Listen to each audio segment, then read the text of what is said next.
Muy buenos días. Las hipotecas son el tema del día. La Reserva Federal de Estados Unidos subió ayer los tipos de interés otros 0,25 puntos, avisando de que habría nuevas subidas. Era el adelanto de lo que hoy a partir de las 2 de la tarde podremos ver en Frankfurt. Este mediodía sabremos, y todo apunta a ello, si el Banco Central Europeo, con Christine Lagarde al frente, sube los tipos de interés con su consecuente impacto en la economía y sobre todo en las hipotecas. Aquí en Madrid la propuesta de una parte del Gobierno es la de congelar las cuotas, propuesta que ha verbalizado la vicepresidenta y ministra de Trabajo, Yolanda Díaz, después de conocer los resultados del Banco BBVA en 2022, que plasman cómo ese año obtuvo los mayores beneficios de su historia.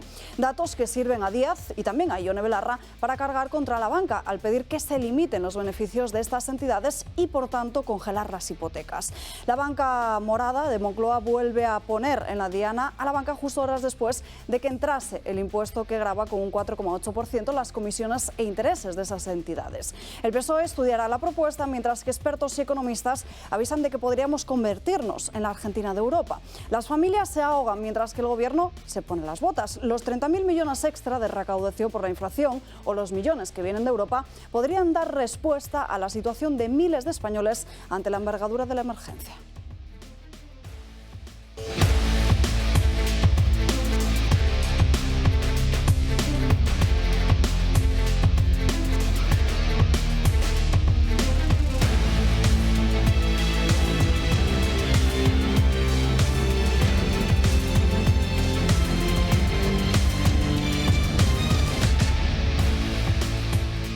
Muchos asuntos de los que hablar hoy aquí en Dando Caña. Debatiremos sobre ese plantón de Mohamed VI a Pedro Sánchez en esa cumbre hispano-marroquí. También tendremos que tratar la situación económica de las familias en España. Por supuesto, hablaremos de cómo Portugal ha parado la eutanasia en ese país. También les contaremos los datos que tenemos hoy en día aquí en España y además trataremos el aborto. Les mostraremos un cortometraje que ilustra perfectamente de cómo se practican esas muertes a los bebés inocentes. Tendremos, como digo, muchos asuntos de los que hablar a lo largo de la mañana de hoy. Saludamos a los invitados que nos acompañan. Julio Ariza, muy buenos días. Buenos días. Ya tenéis un tratamiento financiado por Sanidad que en 25 días dejas de fumar. ¿Qué más queréis? ¿Coste? Para hoy. No, financiado por Sanidad. Claro, pero el coste. Ah, el coste. ¿Qué más da? ¿Qué más da el coste? Tonterías. Esas son cosas. Y luego, no sé, ¿habéis hablado de lo de Ramón Tamames? ¿No habéis hablado de lo de Ramón Tamames? Yo pensaba hablar de ello porque me extrañaba que pero tendremos que hablar de ello. Pues hablaremos de Ramón Tamames. O, por cierto, don Un día Julio, interesante. Que es el posible candidato de Vox para para la fumar, moción. ¿qué? Fumar. Ya. Ah, no, claro, sí, sí. Porque los porros... Los porros... Eso no cuenta, ¿no? Solo hay que caminar por la calle para ver que eso va marchando. No, está muy interesante. Tenéis en el Telegram algunos vídeos muy interesantes, sobre todo doblados por Sandro Meco, del tema de Estados Unidos, del tema Proyecto Veritas, que no tenéis que perderoslo porque es muy, muy interesante. Y yo creo que a Pfizer se le está poniendo la cara colorada ya de las cosas que han hecho los señoritos de Pfizer. Está muy bien, además, Julio, que esos vídeos se difundan mucho en diferentes canales, medios y por mensaje para mostrar la realidad de lo que aquí venimos avisando desde hace muchos meses. José María Francas, muy buenos días. Muy buenos días. Mira, cuando habláis de Pfizer no me resisto a recomendar la película que recomendé el otro día, El jardinero fiel. No es de Pfizer directamente, pero es muy interesante sobre laboratorios. A ver, yo esta mañana me he despertado con una entrevista en radio que no he oído, pero me han contado, del ministro de Seguridad Social, de Escrivá, que catalogaba el desastre del paro de este mes como excelente o algo parecido. Sí, porque dice que tienen que, luego les mostraremos esas declaraciones, dicen que luego se volverán a revisar los datos y que ya se mostrará como en enero el empleo ha ido fenomenal, pero que los datos actuales también los enmarca en que normalmente el primer mes de comienzo del año siempre suele ser bastante malo para Pues yo creo que hasta el periodista del País en Televisión Española se ha quedado obnubilado por el comentario y lo ha resaltado, ¿no? Después, el otro gran tema de hoy era el desplante, desaire o algo parecido de un tal Mohamed a Pedro Sánchez. El chico este que estaba borracho en París en aquellas imágenes. Que hace cosas muy raras y que mejor no entrar en detalles. Pero parece que está en Gabón trabajando mucho. Está de vacaciones, más bien. En un sitio de esto. Bueno, pues nada, hay quien cataloga que es lo normal, que no pasa nada porque habla por teléfono. Pues ya se ve que Sánchez internacionalmente tiene dos grandes cosas de las que fardar: la llamada por teléfono y el paseillo con Biden. Con lo cual, pues, bueno, si le gusta, que se quede con donde sea.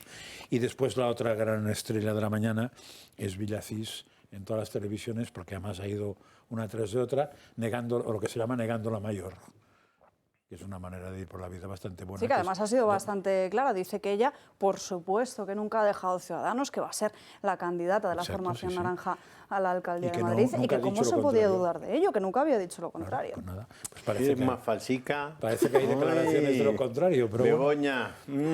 Por cierto, que te han pillado. Que te han pillado, Begoña. Sí. Y lo de los bancos también está muy bien, porque hay algún periodista que justifica perfectamente una intervención sobre los bancos, que no deje de ser alucinante que a alguien se le ocurra pensar que se puede desde el gobierno paralizar o topar las hipotecas, porque claro, con ese sistema lo que tenemos que ir es al Soviet Supremo o a Venezuela o a cualquier sitio, es decir, irnos a freír espárragos directamente. Y lo que no has visto en ninguna televisión es el caso Azud, del que solo sigue informando esta casa a raíz de las informaciones publicadas en el diario El Mundo, también ayer ABC, y Libertad Digital. David García, Chimo Puig cada vez está más contra las cuerdas, aunque una parte de la política parece obviarla.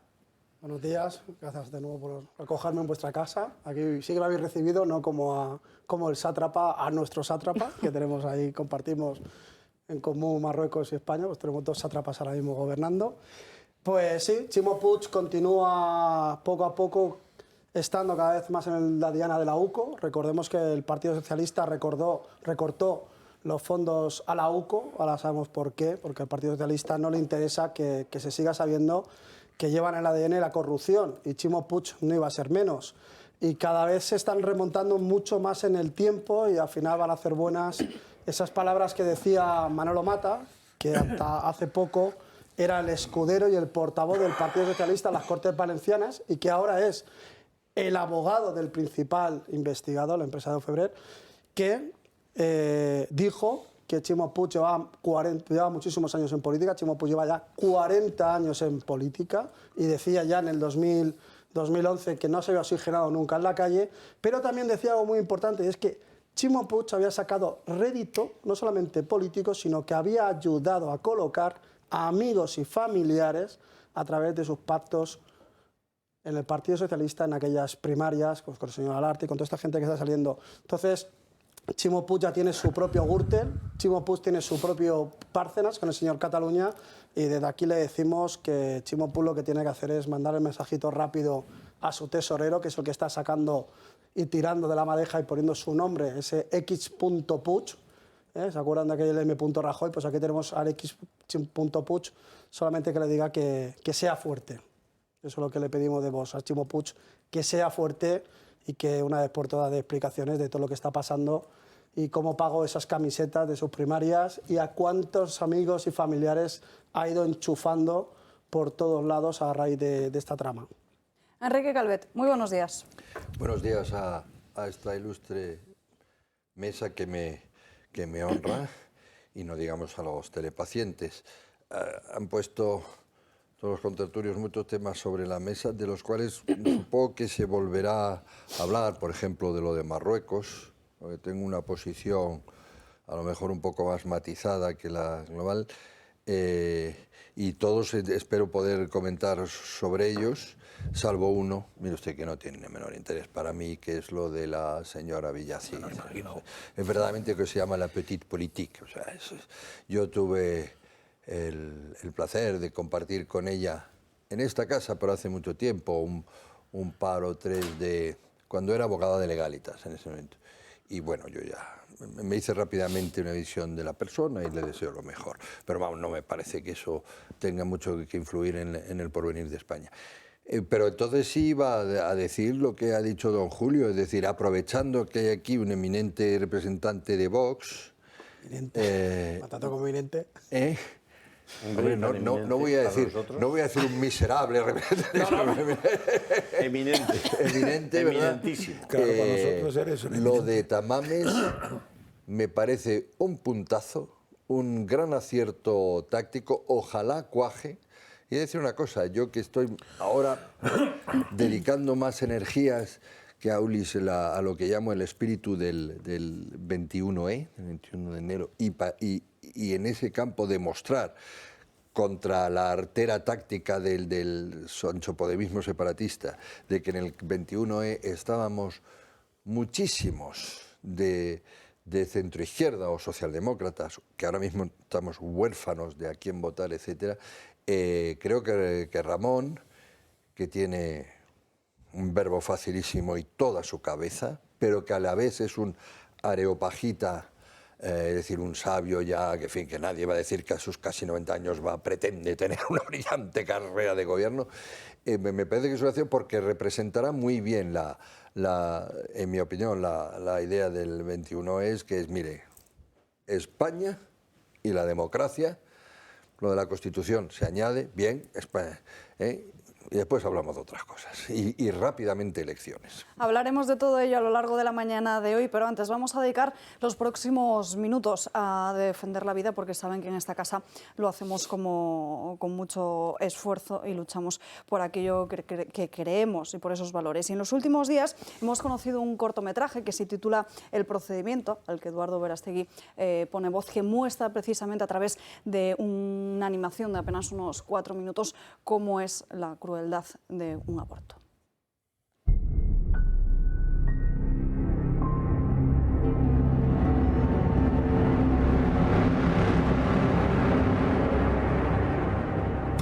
Acababa de llegar al hospital donde trabajaba como jefe de ultrasonido y estaba viendo la lista de pacientes del día cuando mi jefe me dijo que fuera de inmediato al quirófano. El cirujano necesitaba asistencia con el ultrasonido. Esa fue toda la información que me dieron. No tenía idea de lo que iba a ver. Llevé la máquina de ultrasonido al quirófano. La paciente ya estaba sedada en la mesa de operaciones. Conecté la máquina y esperé las instrucciones del médico. Me gritó que pusiera la sonda de ultrasonido en la pelvis de la paciente para no perforar el útero. Sin saber cuál era el procedimiento, hice lo que me pidió y descubrí que la mujer estaba embarazada. Estaba en el segundo trimestre, por lo que pude determinar el sexo del bebé. Era una niña. Asombrado, vi que el médico introdujo un catéter en el saco amniótico. El feto esquivó el catéter y trató de esconderse en la parte superior del útero para escaparse. Horrorizado, vi cómo introdujo una pinza de forceps y tomó su piernita. Ella se retorció de dolor y trató de escapar, pero no tenía dónde ir. Luego el médico jaló con fuerza hasta que arrancó la piernita de su cuerpo. Ella retrocedió, se retorció del dolor y se enroscó, pero fue inútil. La pinza le tomó el brazo y ella intentó escapar. Sus movimientos se debilitaron porque estaba muriendo. El médico le arrancó el bracito de su cuerpo. Se me nubló la visión.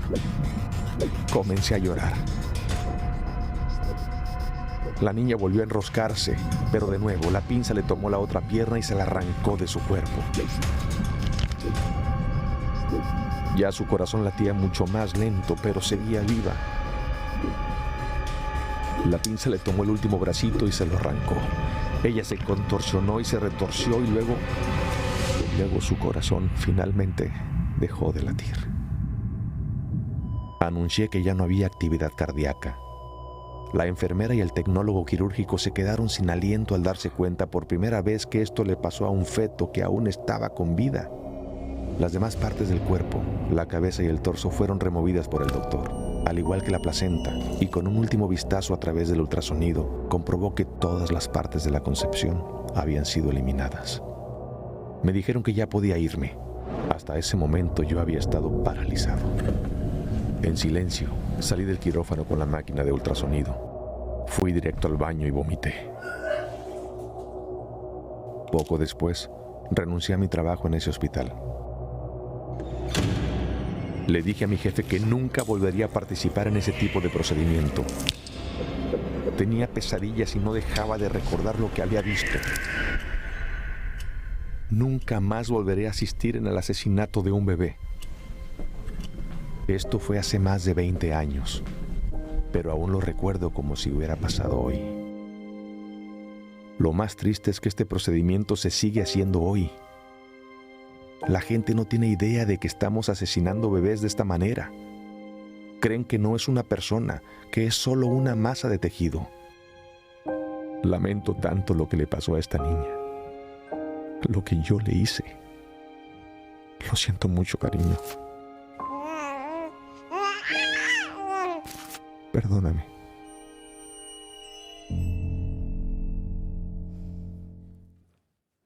Julio. Bueno, es que ya sé que gente dirá que esto es muy duro, pero Es muy duro. están... Es muy duro, pero es la realidad de lo que sucede. Es muy duro. Chico, esto es lo que hay. Y si no os gusta, pues cambiarlo. 100.000, ¿no? Este año No en permitáis España. que ocurra y Más ya de no 100.000. tendréis que 100.000 mirar cada estas año. cosas. ¿Qué le vamos a hacer? Es que Solo hay gente decir que le molesta, pero chico, que a mí me molesta más que ocurra. Solo decir que en principio esto en España no está permitido, puesto que él dice en un momento dado que estaba en el segundo trimestre, ¿no? Y la ley de plazo en España creo que es primer trimestre. Más, claro, hay abusos, evidentemente, pero lo que me dejó impresionado es lo que se dijo en esta casa el otro... Todo el mundo sabe, bueno, en fin, pues por lo que yo soy partidario de una ley de plazos, y lo que me estoy planteando cada día más es el plazo, porque yo creo que la ciencia permite cada vez reducir más los plazos. Pero bueno, eso es otro debate. Entonces, sabiendo eso incluso, que aquí se dijo, y si no me equivoco, que en Minnesota se había aprobado Sí.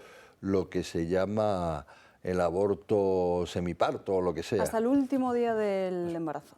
Sí, o incluso, claro, Aborto por parto parcial. parto parcial, Por, parto parcial. Es decir, que ya está fuera. Bueno, hombre, eso es muy difícil. No pretende ignorar que es un asesinato, vamos. ¿Qué más da que le corten la cabeza cuando está saliendo del útero o cuando está ya ¿cómo se llama esto? Donde los ponen, ¿no? Eso. Entonces, claro, yo creo que ahí la ciencia tiene que intervenir y hay que poner cierto coto. Yo admito la idea de que se tiene que formar el sistema nervioso central o coger el latido, en fin, en algún momento, y que eso permite preservar, pues yo que sé, una persona que quiere abortar, yo que sé, porque ha sido violada o porque ve que a ella le va a amargar la vida o por lo que sea, pero claro, esas decisiones se toman en el primer mes, señores. Es decir, no hace falta. Lo demás me parece una barbaridad. Y dicho esto, que por ejemplo el segundo trimestre, como dice esto, se prohíba, eso me parece bien. Pues no es que no está prohibido en España. ¿No está prohibido? Hasta el día... Lo siento. Hasta el día Pero en España puedes abortar con el diagnóstico médico hasta las 22 semanas. 22 semanas, es decir, casi 6 meses. De todos modos, sí. Con diagnóstico... pero entonces se debe a que el Dicen feto tenga anomalías. En las primeras 14 semanas la decisión es libre, siempre y cuando se haya informado a la embarazada sobre los derechos, prestaciones y ayudas públicas de apoyo a la Exacto. maternidad. Eso ya es segundo trimestre, ¿eh? Esto Hombre, es, sí, 3 sí. por 4, 12. Sí, sí. Hombre, claro. Y Eso entre es. las 14 y las 22 semanas, el aborto es permitido previo diagnóstico médico que lo justifique como malformaciones en el feto Eso está. o enfermedad grave de la embarazada. Este diagnóstico debe ser confirmado por 2 especialistas independientes. Y si hay anomalías fetales, pues también se puede producir el aborto después de las 22 semanas. O sea, Es decir, hasta en la el día práctica es el Siempre. mismo coladero que era con la ley del 85, exactamente el mismo, Hombre. que con el tercer supuesto, que era el grave riesgo para la salud física o psíquica de la madre, entraban todos los supuestos, todos. Pues, están haciendo Oye, lo ya mismo. Pues a lo mejor No, eso es lo que como- hay que revisar. Como los Enrique, plazos. ha apelado Francas y luego David. como Enrique ha apelado a la ciencia, una minorísima parte de la ciencia hablará ahora. Eso soy yo. ¿Qué eres tú? Entonces, científicamente es muy difícil. Vamos a suponer que lo del trimestre fuera verdad, ¿eh? O sea que, o las 22 semanas, me da igual. 22 menos una hora, biológicamente hay distinción. 22 menos 2 horas, hay distinción. Vamos a los 3 meses. 3 meses menos 1 hora, 3 meses menos 1 día, 2 meses menos 1 hora, 2 meses... O sea, es una gilipollez, con perdón.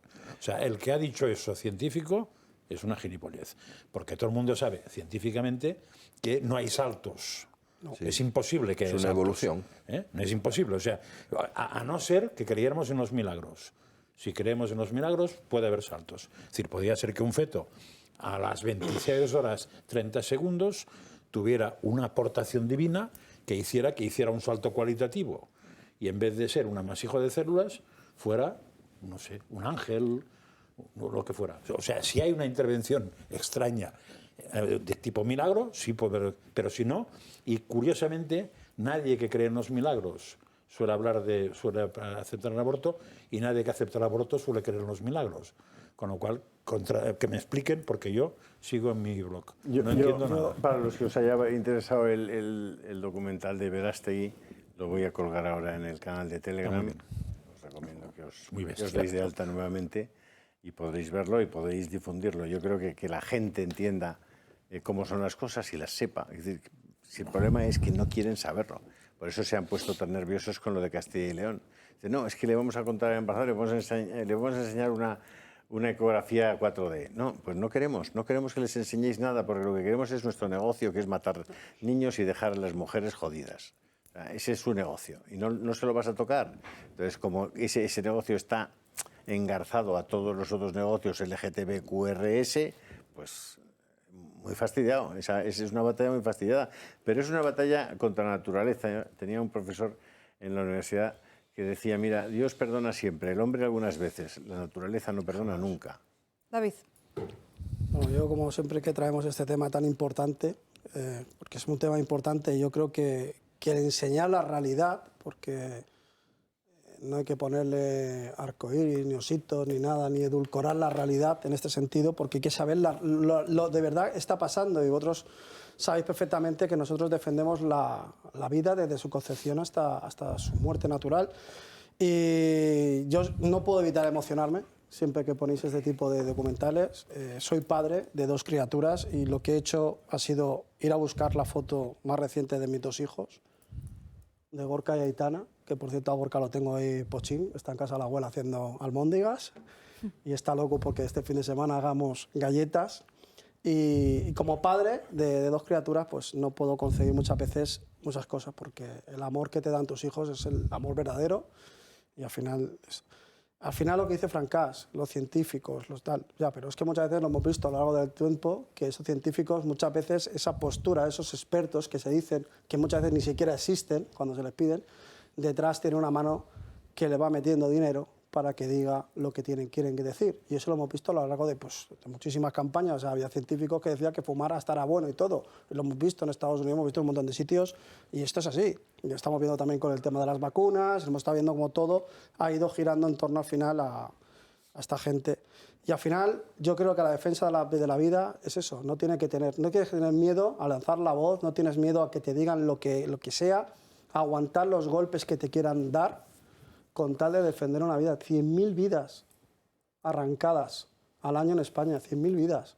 En un país que estamos viendo cómo envejece, cómo tenemos ahora mismo más muertes que nacimientos, cómo estamos sufriendo totalmente un reemplazo porque no somos capaces de hacer planes de familia, planes de apoyo. Es un fracaso como sociedad que nuestro plan de desarrollo como país sea el aborto, en lugar de que sean las familias, esas familias que han levantado los barrios, que han levantado la sociedad que la que vivimos. Es una auténtica, es totalmente descorazonador. Matan a los niños con el aborto, pero también a los mayores con la eutanasia. Ahora les mostraremos los datos que tenemos hoy en día en España, pero entonces nos vamos hasta Portugal porque por segunda vez el Tribunal Constitucional ha tumbado la eutanasia en el país. Gabriel Serrano. Así es, Alba. Nuestro país vecino ha paralizado la ley de eutanasia, ya que el Tribunal Constitucional falla en contra de una nueva versión de dicha norma. La ley se aprobó en el Parlamento portugués el diciembre pasado por una amplia mayoría. Es la segunda vez que los magistrados devuelven el texto por fallos en el mismo. El presidente del Tribunal Constitucional lo ha calificado como algo intolerable, y así debe ser. João Pedro, el presidente, dictaminó revocar la ley al considerar que algunos puntos de la norma entraban en conflicto con la Carta Magna del país. Por su parte, una de las impulsoras del texto, la socialista Isabel Moreira, afirma que se alegra porque han rechazado la ley por tratarse de un motivo de forma y no de fondo. Si vuelven a redactar de nuevo la norma, esperamos que la ley no salga adelante en un futuro y vuelva a ser rechazada. Mientras, en España se aplauden las cifras de muertes a causa de la eutanasia. En cambio, Portugal la rechaza porque, según su constitución, la vida humana es inviolable. Es una victoria, Alba, para la vida y un punto menos para aquellos que quieren atentar contra la dignidad de la persona. Gracias, Gabriel. Y como decimos, la eutanasia, que lleva implantada más de un año en España, se ha cobrado ya miles de vidas. Vamos a mostrarles cuáles son los datos.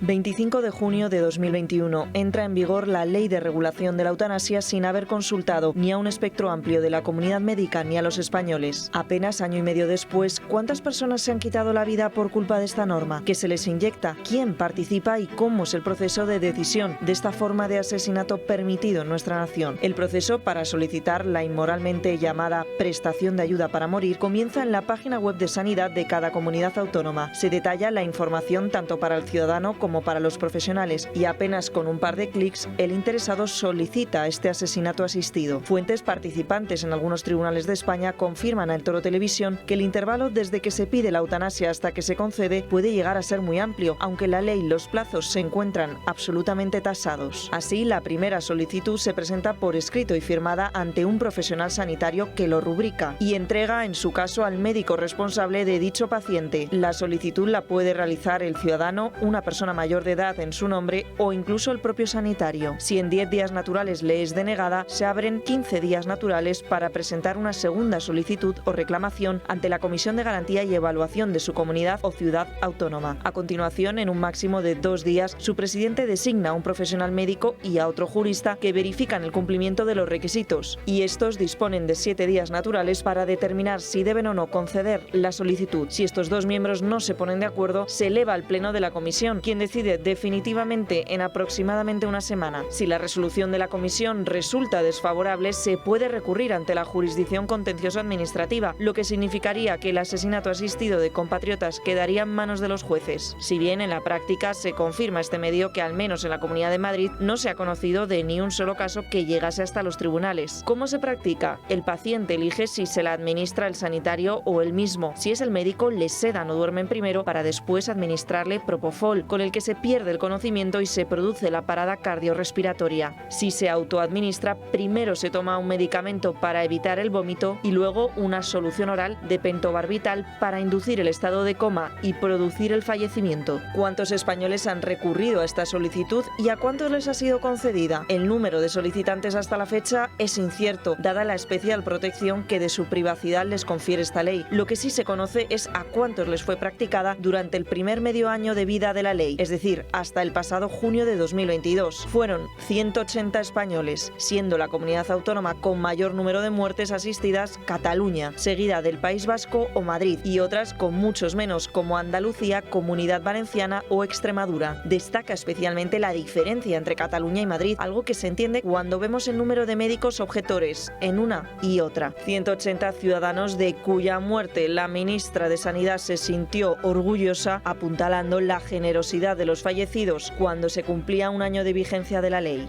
22 personas han donado sus órganos, posibilitando que gracias a su generosidad un total de 68 trasplantes realizados. Un hecho enormemente simbólico, porque supone un impacto real en la vida y la mejora de muchas personas y que nos recuerda que morir es un proceso lleno de humanidad, de dignidad, pero también de generosidad. Un total de casi 2 centenares de muertes que podrían haberse visto duplicadas o triplicadas 2 años después, según confiesan a esta televisión fuentes sanitarias y jurídicas participantes en estos procesos. No obstante, hasta febrero de este año o incluso junio no conoceremos el total de ciudadanos que han fallecido por esta legislación que se encuentra recurrida ante el Tribunal Constitucional, pues podría vulnerar un derecho fundamental, la protección de la vida humana.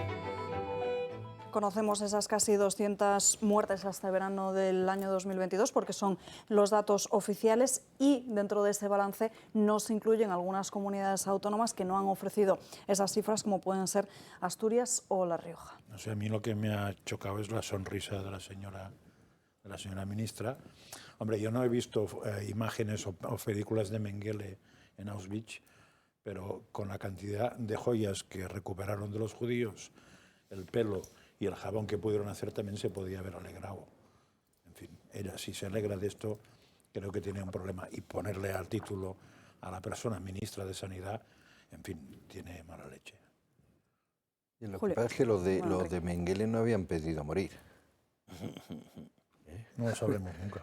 Ah, bueno, entonces Mengele es bueno, la verdad es que hay algunos procedimientos sí porque no por los que puedes incluso convencerles para que lo pidan. Pero sería una distinción importante. Sería una distinción importante. A mí es que la ley de eutanasia no me parece mala. Yo creo que al final el tema de la eutanasia, que bien ha defendido y presentamos nuestro recurso ante Constitucional, y bien ha defendido tanto nuestro presidente Santiago Abascal como nuestra compañera Lourdes Méndez Monasterio en sede parlamentaria, y nosotros también en el Parlamento Valenciano, al final no se están ofreciendo alternativas ni cuidados paliativos. Ellos van directamente a lo que dijo, creo que fue la señora Lagarde, que dijo que los viejos molestan porque son muy costosos. Eso lo dijo pues, una señora que está tomando decisiones. Al final, lo que te das cuenta es que nos gobierna gente sin corazón y sin alma. Y lo estamos viendo, por ejemplo, con la reciente ley ELA.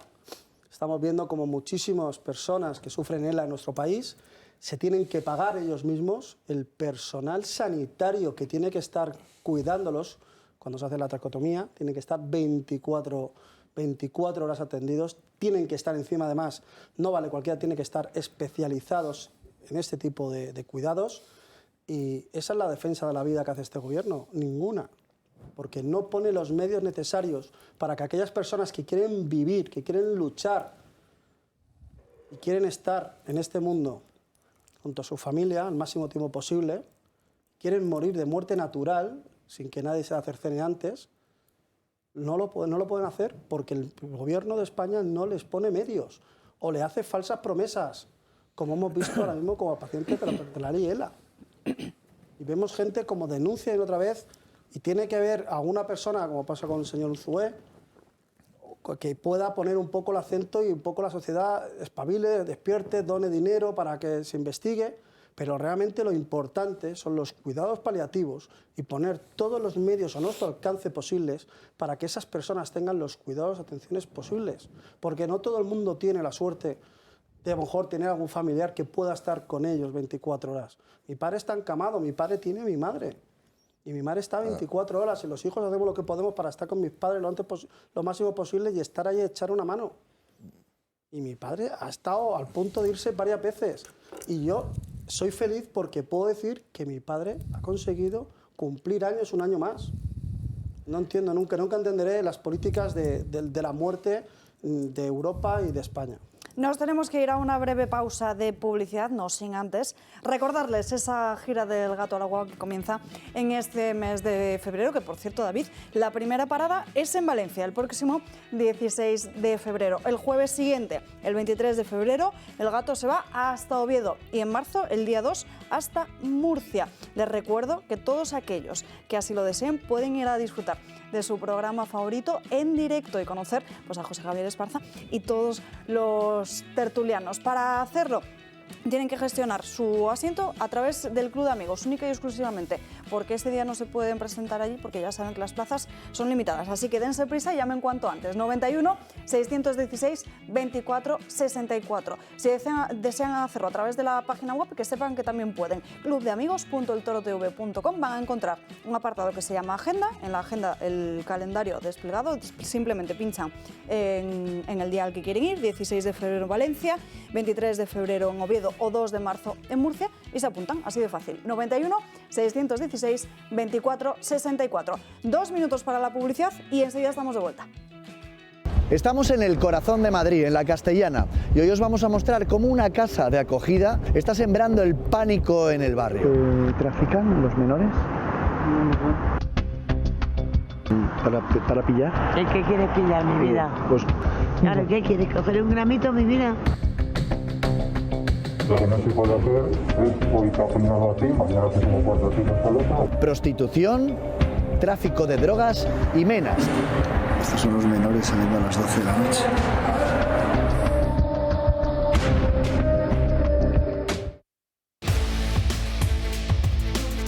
Como cada semana el Club de Amigos os informa de las actividades más próximas que tiene preparadas para vosotros. El miércoles 8 de febrero a las 7 de la tarde comienza el recorrido por los castillos españoles.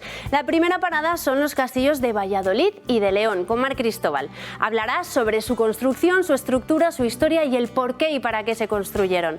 El viernes 10 de febrero a las 10 de la mañana os espera el Teatro Real de Madrid para recorrer sus diferentes estancias, observar la estructura del edificio, la decoración de los espacios públicos, conocer el funcionamiento de un teatro de ópera y muchas curiosidades que en él se alojan. El lunes 13 de febrero a las 6:30 de la tarde estará de nuevo en el Club de Amigos Juan Zaragoza. Hablará de la glándula pineal y su importancia en nuestro cuerpo. El jueves 16 de febrero a las 7 de la tarde Blanca Lledó os hablará de la vivienda colectiva contemporánea, poniendo como ejemplo 3 edificios: Mirador, Celosía y Mare de Déu. Ese mismo día El Gato al Agua se va de gira y estará en Valencia. Podréis disfrutar de vuestro programa favorito en directo. Si quieres asistir, solo tenéis que llamar al teléfono del Club de Amigos o entrar en su página web. El lunes 20 de febrero a las 7 de la tarde comienza el ciclo de historia de José Javier Esparza. Hablará sobre la verdadera historia de la conquista de América, por qué Colón sabía o pensaba que iba a encontrar tierra, qué fue el mestizaje y de cómo se hizo realmente la conquista, obra de indios y españoles. Es muy fácil apuntarse a estas y otras muchas actividades a través de la web clubdeamigos.eltorotv.com, en el apartado Agenda, llamando al 91 616 2464 o escribiendo un correo electrónico a club@eltorotv.eu.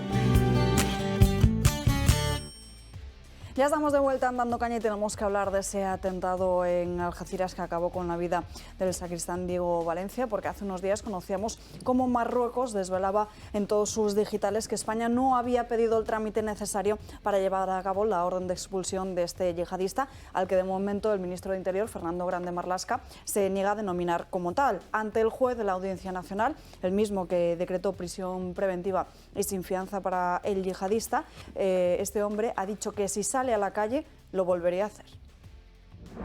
Ha pasado una semana desde el ataque yihadista de Algeciras, en el que un marroquí asesinó al sacristán de la parroquia e hirió al sacerdote de otra. El asesino, Yassine Kanja, cometió el atentado al grito de Alá es grande y muerta a los cristianos, y se radicalizó en apenas un mes. El alcalde de esta ciudad, José Ignacio Landaluce, ha advertido en varias ocasiones de la falta de agentes en la ciudad gaditana. Sin embargo, un informe de diciembre de la Guardia Civil ha hecho saltar todas las alarmas. En dicho informe se analizaba la situación del terrorismo, tanto fuera como dentro de nuestras fronteras, y donde se advertía que los yihadistas pondrían el foco en los objetivos blandos o poco protegidos. Además, elaboraron un perfil de yihadistas radicales, un agente solitario, autorradicalizado en pocos meses y sin experiencia de combate en el extranjero. Todas estas características son compatibles con el asesino del sacristán de Algeciras. Ahora los abogados de Kanja piden un examen mental. Sin embargo, todo apunta a que lo hizo de manera totalmente consciente, ya que delante del juez aseguró que si sale a la calle lo volvería a hacer. La declaración duró más de 2 horas, donde aseguró que cometería cualquier ataque contra sacerdotes católicos y contra aquellos musulmanes que no sigan los preceptos del Corán. Un hecho que vuelve a poner el foco una vez más en la inmigración ilegal y en la función de Marlaska y su ministerio. Y es que nunca está de más recordar que sobre este yihadista pesaba una orden de expulsión desde junio de 2022. Lo que está claro es que España está en riesgo de volver a sufrir ataques como estos constantemente si las órdenes de expulsión que hay no se resuelven. Sí, pero a ver, si este chico dice que lo volverá a hacer, sí, y ahora sacó el cartel de ironía, está pidiendo a gritos un indulto. Eso es. Quiero decir que lo ideal es que lo juzguen rápido, porque el gobierno ya sabemos que los que lo vuelven a hacer es a los que indulta sin problema. Si te comprometes a no hacerlo nunca más, no te indulta, pero si lo comprometes a hacerlo otra vez, tienes casi asegurado. Ironía. Te indultan y te dan dinero. Y te dan dinero, sí. No, vamos. Yo creo que aquí no hay mucho que decir en ese tema. No, claro. Pues ya hace tiempo que hemos pasado todas las rayas rojas, así que ¿qué podemos decir? Pues que se pongan a pensar de nuevo cómo organizan esto de la inmigración, porque si no, vamos a acabar muy mal, claro. Y nos tendremos que defender pues llevando cada uno nuestra propia arma, ¿no? Porque, claro, ¿qué pasa si estás en mitad de la calle y te aparece un tío con una katana o una navaja y vas tú con 4 niños pequeños? ¿Qué futuro? Esperar, llamas al SAMUR directamente. Esperas No, a tal, Marlaska, sí. o llevas una pistola y le metes 2 tiros. Claro, por Yo cierto, quiero resaltar esta dos mañana cosas. han asegurado que España había pedido, en una de esas tertulias un periodista se ha tirado a la piscina diciendo que España había pedido perfectamente y es Marruecos que no coincidía, desde hacía tiempo no coincidía eso. Lo digo para que sepamos que la información ya se ve que suele ser contradictoria en muchos casos. Sobre todo si es Marruecos. Los voceros que tiene puestos el gobierno en las tertulias pues son todo todistas, que lo saben de todo y no tienen ni idea de nada. Lo que sí que es realidad es que esto se viene denunciando. Desde 2017 ya Santiago Abascal, hemos dicho más de una vez, de cerrar las mezquitas salafistas. Estamos viendo de lo que estamos viendo esa islamización radical que es incompatible directamente con Occidente, pero es que lo más grave de todo esto, y ahora que ha nombrado la palabra katana, me ha traído a la cabeza, no era una katana, era un machete. Y lo primero que hicieron los medios de comunicación fue intentar meternos la palabra de katana para que no ligásemos a los machetes que han pasado más de una vez aquí en Madrid. ¿Os acordáis que cuando estaban hablando de las bandas latinas o las bandas magrebíes, enseguida corrieron a decir que eran bandas juveniles para que no se pusiera realmente el foco en el problema donde estaba? Y aquí se está tapando, se quería tapar primero lo del machete y se está tapando que la Guardia Civil ya advirtió en informes de que los ataques por parte de los yihadistas iban a ir a objetivos blandos, es decir, objetivos poco prioritarios, un poco importantes. Y estamos viendo cómo no se están escuchando a la Guardia Civil, como pasó en Barcelona y como ha pasado en muchísimas tantas ocasiones. Cuando tú escuchas las cifras que tenemos, que más de 1000 yihadistas han sido detenidos en España en los últimos años, más de 1000 yihadistas detenidos, gracias al trabajo excelente de los cuerpos y seguridad del Estado, porque tenemos, gracias a Dios, a los mejores servicios secretos, a los mejores policías, a los más preparados. Pero el problema que tenemos a los gobernantes más ineptos, más preocupados en intentar tapar lo que realmente sucede y distorsionar. Acordaos que dijeron fallecido, cuando en realidad es un asesinato, un atentado cometido por un terrorista. Y así se tiene que decir las cosas por su nombre. Y al final, el buenismo de Europa con la inmigración ilegal, que está sirviendo de lanzadera para que se cuelen entre nosotros estos lobos solitarios, al final está estallándoles en los morros, y el problema de todo es que no está pasando, que no tenga que pasar en ningún lado, pero me refiero que no le está pasando a ellos, al final le pasan a las familias humildes, a los barrios, que han terminado siendo pues eso, auténticas bombas de relojería, y ciudades como Barcelona ya están perdidas, pronto estará Madrid y seguramente le seguirá Bilbao y Valencia. El último ejemplo de la irrelevancia internacional de España lo hemos encontrado en Marruecos después de que ayer arrancase esa cumbre hispano-marroquí en la que Mohamed VI volvió a plantar a Pedro Sánchez al despacharle simplemente con una llamada. El presidente del Gobierno ha comparecido hace apenas unos minutos asegurando que Marruecos va a evitar ofensas que afecten a la soberanía española. Pedro Sánchez, junto a una delegación del gobierno español, se encuentra en Rabat, capital de Marruecos, debido a la reunión de alto nivel entre los países que comenzó ayer y hoy se dará por finalizada. El presidente del gobierno ha sido plantado por el rey del país africano, Mohamed VI. Moncloa esperaba tener una reunión bilateral para hablar de formalidades diplomáticas y ser recibidos por el jefe del Estado marroquí, pero no pudo ser. Se encontraba en Gabón de vacaciones y pensaría que no era necesario regresar antes por la llegada de la comitiva española. La reunión que tuvieron se basó en una llamada telefónica. El gobierno se contentó con ello, restó importancia al asunto y Sánchez presumió: Acabo de conversar con su majestad Mohamed VI antes de la reunión de alto nivel. Coincidimos en que este encuentro será un éxito para nuestros países. España y Marruecos consolidan la nueva etapa de sus relaciones bilaterales. Se han reído del gobierno, y esto después de que hace apenas 2 semanas el Partido Socialista votara en contra de una resolución del Parlamento Europeo que apuntaba a Marruecos en su posible participación en sobornos a miembros de la Eurocámara para ganar peso político en las instituciones europeas, al igual que se reconocía que en el país africano se estaban violando los derechos humanos. Y además, en la rueda de prensa del ministro de Asuntos Exteriores, también en Rabat, ocurrió esto. ¿Sabían que estaba fuera de España el rey de Marruecos? ¿Fuera de Marruecos el rey? No, por favor, eso ya no. A ver. ¿Cómo? Esto ya no. Pero en algún momento se había concretado una reunión con el rey. Ya por favor. ¿Y desde cuándo se dice por favor, preguntas sí. se pueden hacer? No, es que tengo 5 minutos. Tengo que ir a ver al rey. Fuera micrófono. A partir de ahora era fuera micrófono. Es que alucino. Álvarez debía tener prisa por terminar las declaraciones, al menos enfrente de las cámaras y con los micrófonos encendidos. Parecía nervioso por algo, igual por el desplante inesperado del rey marroquí. Nuestro gobierno parece no aprender, se venden al mejor postor y les dan con la puerta en la cara. Bueno, entre los acuerdos destaca el calendario para la apertura de las aduanas de Ceuta y Melilla y la reforma de la cooperación en temas como, por ejemplo, el terrorismo y flujos migratorios. Hay una lectura positiva de todo eso, y es muy rápida, que es que hacía tiempo que Pedro Sánchez y el gobierno no aceptaba, de hecho, que el rey no es él. Entonces, al aceptar que el rey con el rey y él con el presidente, entiende que hay un rey en España. Y eso es una novedad, porque últimamente son actos que no hemos visto. Enrique.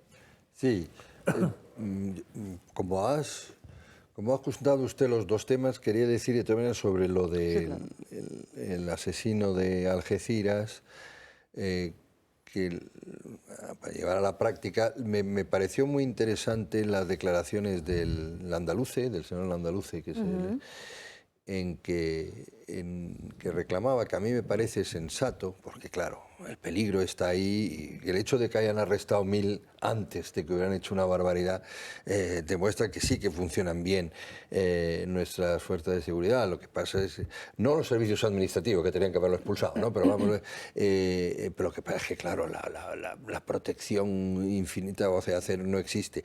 Pero él dijo, y en eso creo que tiene razón, que debería contemplarse una zona especial por la enorme cantidad de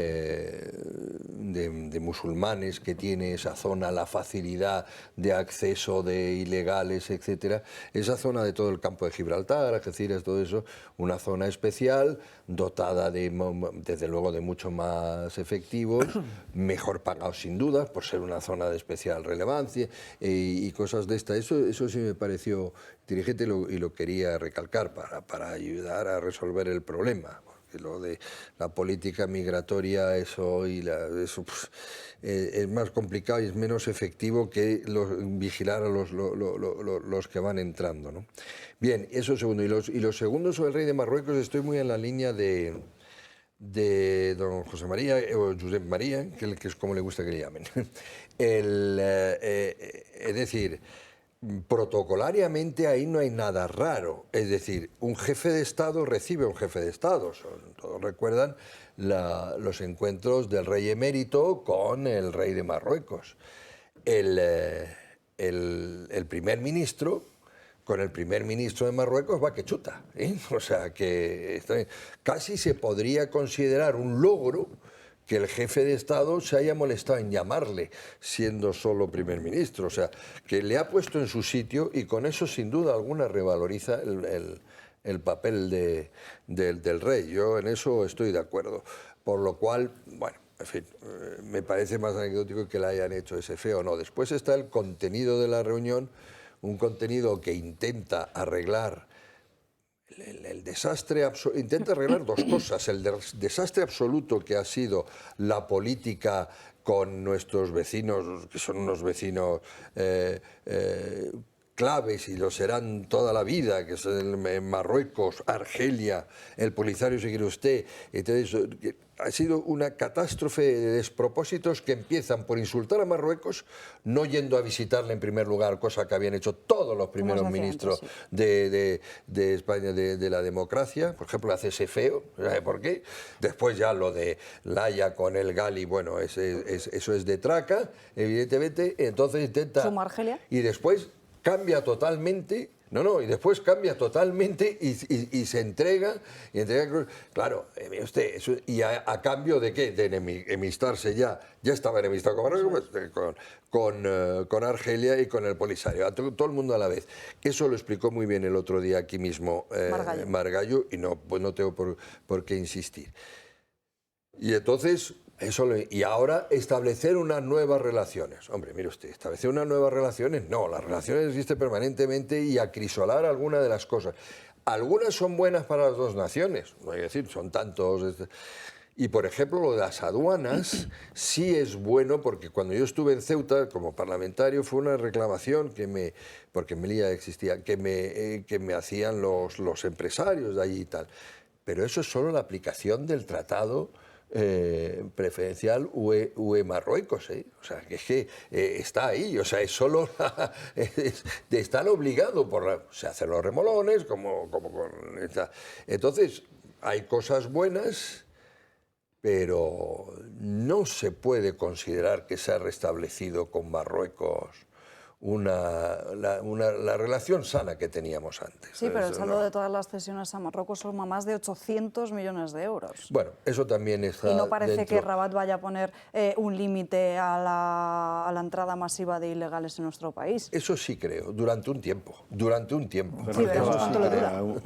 Muchísimos marroquíes extraordinarios, gente buenísima, gente sana, Por supuesto. muy trabajadora.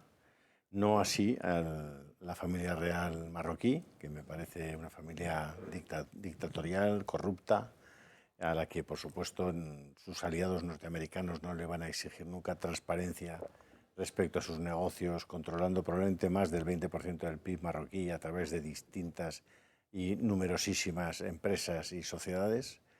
Su comportamiento habitual como persona del propio Mohamed, pues no hay más que verle en París constantemente y las cosas que hace con sus amigos, comportándose verdaderamente como una persona realmente irresponsable, realmente.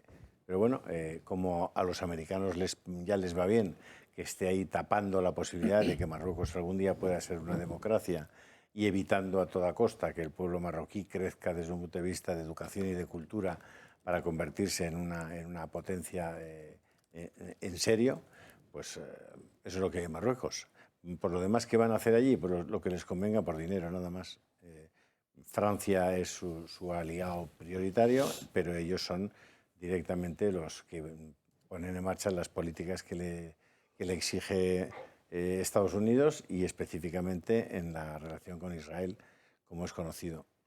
Es que no solamente son 800 millones lo que recibe Marruecos, que son directos de España, sino de los fondos europeos, no, de los presupuestos europeos, hay presupuestados entre 72.000 millones, más aparte otros, creo que son 8.000 de contingencia, que van directamente destinados a los países que digamos que son la puerta de entrada a Europa. Entre ellos está Marruecos. O sea, Marruecos utiliza la inmigración ilegal como un arma arrojadiza contra Europa y contra España, una medida de presión.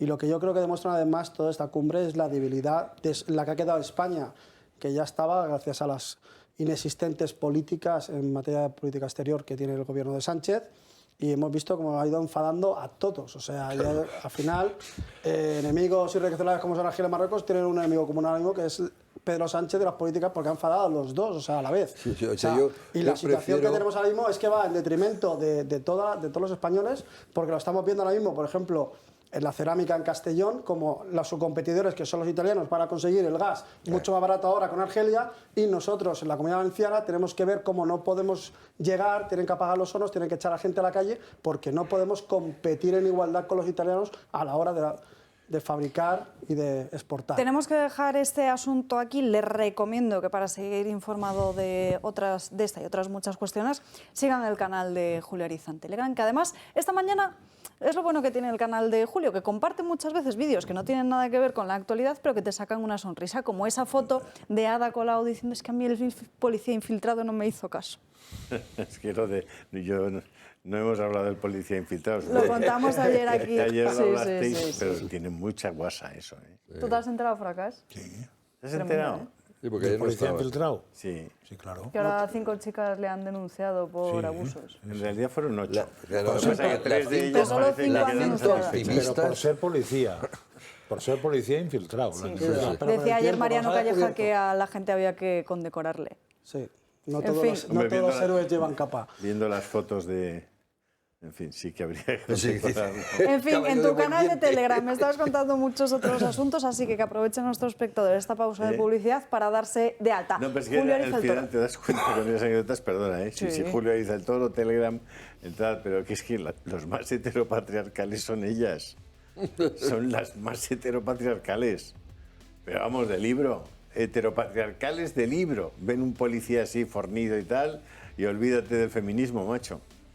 Se quedan deslumbradas. Pero que no era, porque en teoría no era policía. No, ellas no lo sabían. No, Eso, pero, pero si es policía hay que echarse para atrás. Si es un macho cabrío, no, pero si es policía, sí. Está muy bien. Tiene eso. muchísima gracia. Es muy ideológico. Tiene muchísima gracia. Y que parece que las... No sé... Lo vamos a dejar aquí. Nos vamos a tomar un pequeño respiro y a la vuelta seguimos hablando de otros asuntos y, por supuesto, crónicas de manicomio. Estamos de vuelta andando caña a un punto decías de la que podría tarde. ser, Alba? Podría ser cantante si no fuera por la voz, porque aquí en las pausas de publicidad muchas veces Julio saca su talento. Bueno, vamos a seguir hablando de más asuntos. Por supuesto. Vamos a seguir hablando de más asuntos. Enseguida nos metemos en Página Económica y les contamos esa propuesta de Yolanda Díaz de congelar las hipotecas. Pero antes, Ana Gullo y sus crónicas de manicomio. Buenas tardes, Ana. Muy buenas tardes, Alba.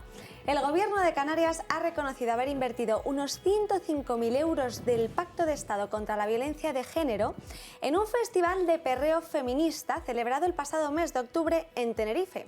Un festival al que acudieron unas 230 personas. El objetivo, según la Consejería de Derechos Sociales, dar a conocer nuevos referentes musicales y resignificar la música urbana, al ser mucho más, y cito textualmente, que letras con contenido machista que atentan contra la dignidad de las mujeres. Para ver el reggaetón como una manera de expresarse libremente sin miradas socializadoras, sino simplemente como una forma de expresión, desahogo y diversión. El diputado de Coalición Canarias ha denunciado en sus redes sociales que para esto el gobierno del PSOE y Podemos sí tiene dinero. Y ponía de relieve lo siguiente: hay excusas que son como las arenas movedizas. Cuanto más pedaleas en ellas, más y más te hundes. El patético intento de la directora general de Juventud, la consejera ni abre la boca, de justificar este disparate de 105.000 euros en perrear, solo retrata su propia incompetencia. No obstante, Laura Fuentes, la directora general de Juventud, aseguró estar satisfecha y presume que administradores de otras islas como Gran Canaria o Lanzarote ya se han puesto en contacto con ellos para albergar futuras ediciones. Lo más alucinante es que de momento la coordinadora general de Podemos en Canarias mantiene la idea de repetir el festival en Tenerife el año que viene. Pero este festival se ha organizado junto con la Consejería de Derechos Sociales con otros 4 que se han celebrado entre los meses de octubre y noviembre y que ascienden a un total de 186.000 euros. El primero, por ejemplo, fue en noviembre, que era un Congreso Internacional del Periodismo con Perspectiva de Género, que ascendía a unos 52.000 euros. El segundo, en octubre, sobre la Consejería de Derechos Sociales, lo que hizo aquí en este caso un seminario para, como una especie de mirada a la experiencia de género en los niños, en la infancia y en la adolescencia trans. Y este costó casi 16.000 euros. Y el otro era una especie de también, pues, ¿cómo se dice? Es un tema sobre la dependencia en Canarias que costó unos 2.500 euros. O sea, todo eso dentro de ese tipo de actividades que hace desde la Consejería de Sociedades, de la Consejería de Derechos Sociales de Canarias. ¿A este festival no fue Mónica García? Porque ya nos demostró sus dotes para el reggaetón en una radio, ¿no? Mira, hay una obra de misericordia que se llama Enseñar al que no sabe. ¿Qué es perrear? Pues creo que las vas a poner en dificultades. A ver, perrear es un baile típico de reggaetón en el que se mueven los atributos de las mujeres, ¿no? Se podría decir así, de forma un poco exagerada, ¿no? Al ritmo de la música, como es así una música más movida, pues entonces es una forma un poco, yo diría que obscena incluso a veces, de bailar. Otras veces no hace falta, pero perrear es un poco eso, ¿no? Es acercarte a la otra persona y bailar pegados, pero no como antiguamente, sino muy pegados. No de bailar pegados, no, muy pegados. De una forma más marchosa, por así decirlo. Entonces, bueno, es que siempre de forma elegante, dicho, ¿no? El reggaetón siempre se ha denunciado por las periodistas porque es una forma de cosificar o incluso denigrar a la mujer, pero en este caso lo que quieren es sacarlo de ahí y decir, no, es una forma de empoderar a la mujer. Y la consejería también, la directora general de Juventud, Laura Fuentes, indicaba y se excusaba en que la poca participación se debía a que ellos, el objetivo era buscar la calidad de las personas que habían acudido, no la cantidad. Y de hecho, a pesar de que la Consejería de Derechos Sociales arroja esa cantidad de 230 personas, ella lo que dice es, bueno, es verdad que el límite que teníamos, porque dentro de ese festival se desarrollan varios talleres, entonces el límite por taller eran de 30 jóvenes, pero luego al festival acudió mucha más gente, entonces asciende a 350, cosa que tampoco les ha servido a la oposición. ¿Puedo aportar un poco de luz en lo de perrear? Porque estoy seguro que don Enrique lo va a entender. En la RAE no está contemplado, pero un diccionario de americanismos significa bailar un hombre y una mujer juntando mucho sus cuerpos y agitando ambos a la vez sus caderas. Etimología. La danza se conoce como perrear, por imitación de los movimientos del coito en la postura del perro. El nombre debió popularizarse a finales de la década de los 80 perdón, de los 90, aunque diferentes fuentes señalan orígenes y tiempos distintos. Pero básicamente es la imitación de los movimientos del coito del perro. Sí. La perra. La perra, claro. Ahora, Enrique, más o menos te haces una idea. Sí. De acuerdo. Y además, diríamos como con perro y perra, o sea, por detrás. Sí, me gustan los perros, sé cómo Pero, hacer. ¿cómo se te ocurre aclararle eso que acabas de aclararle? Por si no ningún perro que lo haga por delante. Ya lo sé, ya lo sé. Eso sería notorio. Pero es que la definición que el perro podía llevar a equívoco. O algo parecido. La definición previa podía llevar a equívocos. Ahora sí es mi culpa. No, has matizado una cosa que...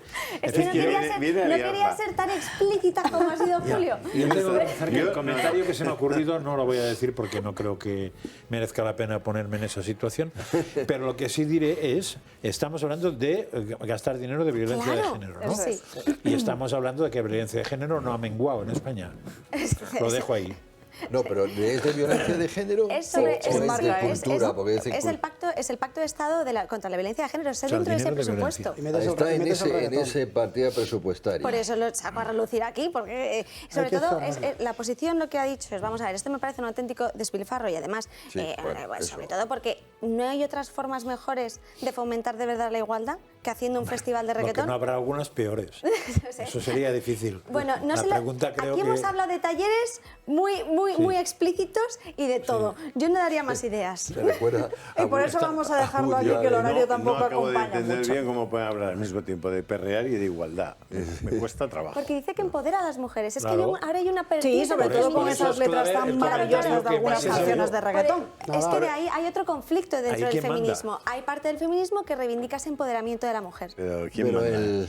Yo no lo sé. Si no lo entiende, hay que explicárselo. Pero ¿Ahí quién manda? Que yo no puedo con vosotros. En fin, vamos a dejar este asunto aquí, que el horario no acompaña. Adelanta. Una única además de cosa. biólogo, ¿eh? No Él es zoólogo. Yo no soy es el zoólogo, primer- además de biólogo. No es el primer Sí. sitio en el que se hace algo así. En Vitoria, el 7 de septiembre No, del todas año las carreras pasado, municipales. también se hizo en el ayuntamiento como una actividad de los centros cívicos. Un taller para hacer pues, el twerking y el reggaetón para fomentar el feminismo.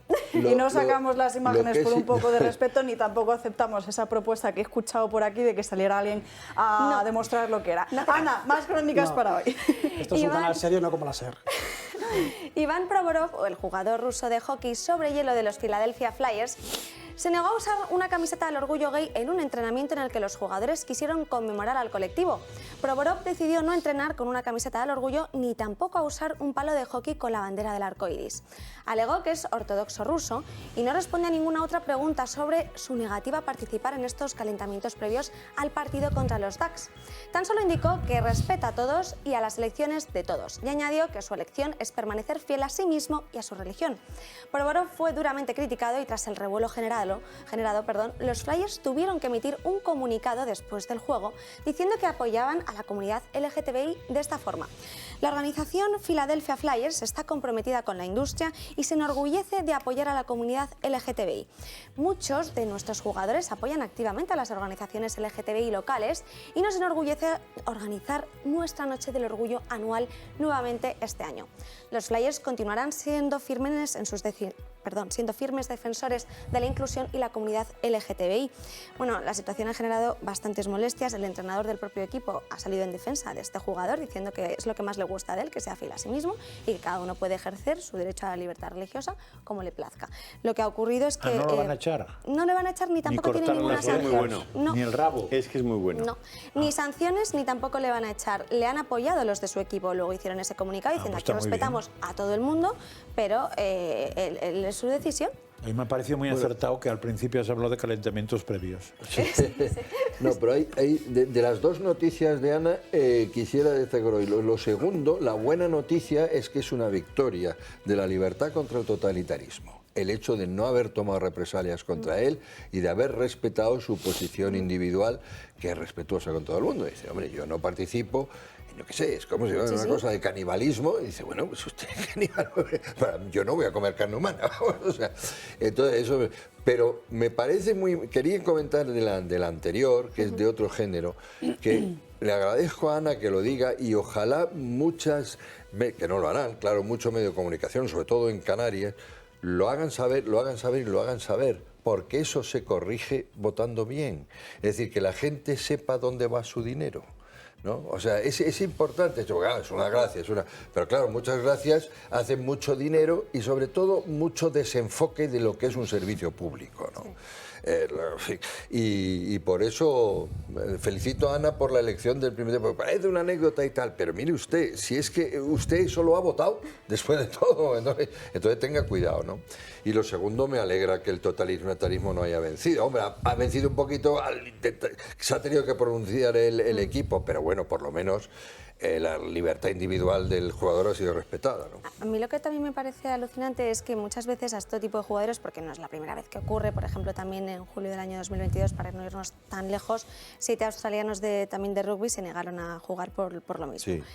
Bueno, se negaron a lucir la camiseta LGTBI por lo mismo, no a jugar. Pero claro, también se les criticó, se les puso en el punto de mira, pero luego cuando hemos permitido que se celebrase el Mundial en Qatar, bueno, pues nadie ha hablado hasta el último momento, porque aquí lo llevamos denunciando años, cuando empezó esa concesión, meses, de lo que ocurre allí. Y ahí se castigaba con penas de prisión de hasta 7 y 11 años por mostrar la bandera, por ser del colectivo, y no ha pasado nada. Y de hecho hay 4 personas que decidieron, artistas sobre todo, en el último momento, pero la semana previa o los días antes no acudir. Pero los equipos han jugado y han celebrado y se permite a todas las organizaciones. Nadie señala a esas organizaciones ni a esas instituciones, ni tampoco a los gobiernos que lo apoyan. Pero sí que se señala a jugadores que libremente deciden tomar esa decisión. No os engañéis, esta es una sociedad que ya ha perdido definitivamente el rumbo en algunas cosas. Occidente. Es decir, a mí me parece que en este momento, en España, merece muchísimo más apoyo y necesita mucho más apoyo las familias numerosas que la comunidad LGTB. La comunidad LGTB tiene reconocidos sus derechos hasta donde los tiene reconocido cualquiera de nosotros. Puede, digamos, vivir su vida como le dé la gana. Punto, ya está. Eso sí, hay un límite. Dejar respetar la vida del otro. Y respetar la vida y el pensamiento de los hijos del otro. Si ahí te pasas, oye, no pidas, tío, que te respete la tuya, tío. O sea, si tú no vas a respetar la de mis hijos y la mía, yo me voy a defender. Y desde luego una sociedad que quiera ser sostenible y que quiera ser sana, a quien tiene que apoyar hoy es a los padres y madres de familia. A esos es a los que hay que apoyar. A los que van a hacer que haya más niños, que la sociedad siga, que haya quien cuide en el futuro a los ancianos, que haya quien trabaje para que los ancianos puedan tener unas pensiones dignas, que haya gente que esté unida familiarmente para que tenga más estabilidad y para que tenga emocionalmente más equilibrio y más armonía. Todo eso, pero claro, todo eso a los que están ahí arriba, a los que mandan, a los que legislan, no les interesa nada. Les interesa el empobrecimiento mental, cultural, intelectual, afectivo, la soledad. Al final, ¿qué han construido? Pues eso, que en Inglaterra hay un ministro de la soledad y un ministerio de la soledad. Y aquí no lo hay. Pues porque no se les ha ocurrido porque todavía. Tienen el de igualdad y no les queda dinero. Pero hablando de dinero y de empobrecimiento, vamos a abrir ya página económica. Ana Gullo, muchísimas gracias por estas crónicas de manicomio. ¿Vuelves para allí, para el mañana centro? Más. Sí. ¿Sí? Hablemos ahora sí de economía, porque esta misma mañana conocíamos los datos del paro del primer mes del año 2023 y no son del todo buenos. Ahí tienen la cifra total de parados en nuestro país, que se acerca a los 3 millones. Sube el paro en el mes de enero en más de 70.700 personas y cae, por su parte, la afiliación a la Seguridad Social. Estamos hablando de 215.000 personas menos. Para que se haga una idea, porque muchas veces hablamos de cifras y no lo ubicamos bien. España tiene tanto paro como Francia y Alemania juntas. Para el ministro de Seguridad Social, para José Luis Escrivá, argumenta que estos malos datos del empleo pues se explican porque el primer mes de enero siempre suele ser un mes muy malo para el trabajo, pero que habrá revisiones y que serán mucho mejores. Preguntaba antes si la gente está harta, digamos, de este choque a cuenta, en este caso, del Poder Judicial. Usted, como ministra portavoz, ¿cómo se puede explicar que una ley recién aprobada, como la del sí es sí, termine acortando las penas a 130 condenados por agresiones sexuales y violaciones? ¿Cómo se explica? Bueno, estamos muy pendientes de esa aplicación de la norma, de esa interpretación que están haciendo los jueces. Yo quiero poner en valor el esfuerzo que se está haciendo precisamente para proteger a las mujeres, para proteger en ese caso a las víctimas de agresión sexual, que antes tenían que demostrar esa agresión y que ahora incluso pueden obtener... Estas no eran, por supuesto, las declaraciones a las que nos referíamos. Escuchamos ahora sí a José Luis Escrivá hablando de los datos del paro. El mes de enero, estrictamente, es el mes estacionalmente más bajo con diferencia del año. Y por lo tanto, cuando uno ve esa caída en la afiliación o cuando uno ve ese aumento del paro, tiene que ponerlo en contexto de lo que es un mes de enero. Y por eso nosotros tendemos a utilizar datos ajustados de estacionalidad, como se hace, por ejemplo, con el PIB, siempre son datos desestacionalizados. Cuando uno corrige de las influencias estacionales que ocurre todos los eneros y esas caídas todos los eneros, el dato es francamente bueno. Y además del paro se le junta a José Luis Escrivá otro escándalo en estos últimos días porque la Seguridad Social, atención, ha cobrado por error la cuota mínima normal a los nuevos autónomos, es decir, a todos aquellos que se dieron de alta entre el 1 y el 9 de enero, en lugar de los 80 euros de la tarifa plana que les hubiese correspondido. ¿Qué es lo que dice la cartera de José Luis Escrivá a Europa Press? Pues se estima que esta incidencia ha afectado a unas 8.000 personas a las que en los próximos días se les va a enviar un correo electrónico para informarles de esta situación y también de cómo van a hacer para poder devolverles ese dinero que se les ha cobrado de más y que no corresponde a esos 80 euros. En página económica también, ayer conocíamos los datos de muchísimos bancos, el balance del año 2023 y uno de ellos, el BBVA, mostraba cómo sus beneficios eran los mayores que había tenido en toda la historia, algo que le ha servido de excusa a Yolanda Díaz y también a Ione Belarra proponer que se congelen las pensiones ante la, parece inevitable, subida de los tipos de interés. Para el Gobierno no han sido suficientes los más de 200.000 millones de euros abonados por los contribuyentes entre IVA e IRPF en 2022. El ala más izquierdista quiere seguir sacando tajada de los obtenidos por las principales entidades bancarias de la nación, puesto que no fue suficiente el nuevo impuesto a la banca previsto para haber entrado en vigor el pasado 1 de febrero, que llega con al menos 2 días de retraso por un error en la tramitación de la orden ministerial, como tampoco el Código de Buenas Prácticas para aliviar la subida de las hipotecas, aprobado unánimemente por todas las fuerzas parlamentarias a final del año pasado. El ala de Podemos pide ahora una congelación de las hipotecas. Pero vengo defendiendo que congelemos también las cuotas hipotecarias desde que se ha propiciado la subida, como ven, muy grave de el Euribor en nuestro país y de los tipos de interés. Un discurso antibanca no secundado por el ala socialista. Nadia Calviño se planta ante Yolanda Díaz e Ione Belarra y no planea tomar nuevas medidas hasta valorar los efectos del plan de rescate que entró en vigor hace un mes. La banca ya ha contestado. Los intereses de las empresas coinciden con los intereses de la sociedad y al revés también. Y es que en el caso concreto de algunas entidades bancarias, no hay que fijarse, como decía antes, en las cifras de miles de millones, que pueden confundir un poco porque hay que ponerlas en contexto. Hay que mirar la composición de ese beneficio, que en nuestro caso es fundamentalmente el crecimiento de fuera de España, como he dicho. Así que una vez más la medida del ala comunista del Gobierno sale a la palestra sin conocer en profundidad el mercado y oportunamente traída a debate en plena precampaña electoral. Bueno, y acabamos de conocer también que además el Banco de Inglaterra ha subido los tipos de interés a máximos de noviembre de 2008. Lo sitúa en el 4% tras elevarlos medio punto. También estamos muy pendientes de lo que diga hoy Christine Lagarde y si finalmente sube esos tipos o no. ¿Qué os parece la propuesta de Yolanda Díaz de congelar las hipotecas? No sé qué calificativo que no sea ofensivo para la persona que la propone poder usar. Pero simplemente pondré un ejemplo. Está diríamos, siendo injusta. Si eso se hiciera, tendría muchos efectos. Uno es que se va la economía a freír espárragos. Pero, por ejemplo, entonces tendría que pensar que sería injusta con todas aquellas personas que hicieron una hipoteca tipo fijo. Precisamente porque fueron capaces de pensar que no querían que les pasara eso. Es decir, hay mucha gente que no es tonta, no digo porque hay alguno que sí, y entonces se plantean, cuando van a hacer una compra o una hipoteca, se plantean qué va a pasar en el futuro. Eso hay mucha gente que no hace esto, ¿no? Pensar. Es una cosa propia de la especie. Oye, tampoco llamemos tontos a los que tienen hipoteca variable. No de toda la especie. No, estoy hablando de la ministra, vale. Fundamentalmente. Entonces, la gente que piensa en su capacidad económica y en lo que va a pasar. evidentemente nadie podía pensar que subiría tanto, pero lo que está claro es que si te están diciendo que el año 23 va a pasar lo que va a pasar, todas las hipotecas que se han cerrado el último año y medio, 2 últimos años, tenían que haber estado alerta de lo que iba a pasar. Y que también esas personas también pueden en cualquier momento cambiarse a un tipo fijo. Y cuanto antes que lo les hagan, antes interese o no, se ya es otra ahorrarán el cuestión. problema.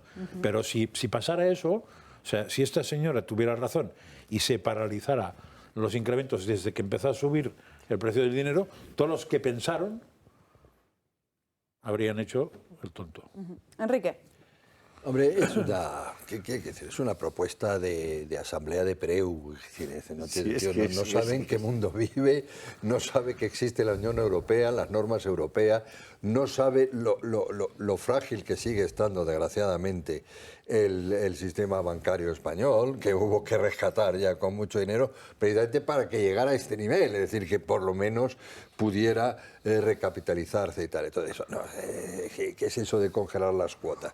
Lo único que podría hacer el gobierno, y a ver qué se le ocurre, es pagar la diferencia. Pero claro, tú tienes un contrato, tú tienes y no puedes de pronto, no puede venir un señor del gobierno a intervenir en una economía de libre mercado en el precio diciendo, no, pues usted no lo cumpla. Eso es. No, eso es de una complejidad enorme. Pones, bueno, además los inversores extranjeros, hay que olvidar que parte de nuestros bancos están en manos de fondos de inversión potentísimos. ¿Usted qué hace? ¿Usted qué dice? Si le paralizas al banco lo que cobra, tendrá que provisionar más dinero para hacer frente a eso. Claro, con lo cual claro, pegas, pues, o sea, la sus liada, activos inmediatamente es pierden. Todos sus activos, es decir, todos sus créditos hipotecarios pierden, ¿no? Tiene que volver a hacer su balance para cumplir con las normas de Basilea. En fin, es una simpleza que... Pero parece que eso ha dicho que lo contemple, que eso lo estudiará. Que lo va a estudiar. Lo único que yo creo que puede estudiar, y creo que lo va a hacer cuando ha hablado, ¿no?, de una segunda medida, una segunda oleada, o tercera o cuarta, no sé qué, medida contra la inflación, es lo que hace siempre, es decir, dar ayuda al hipotecado. Pero lo que no creo, vamos... aquí, claro, de vez en cuando ocurren todas las pesadillas, pero no creo que se meta con obligar al banco a cambiar sus Yo precios. creo que más no se podría aplicar eso, porque los bancos denunciarían a Europa eso y se para en segundos, claro. Lo que no es de recibo es que estos señores, estas señoras en este caso, sean ministras de España.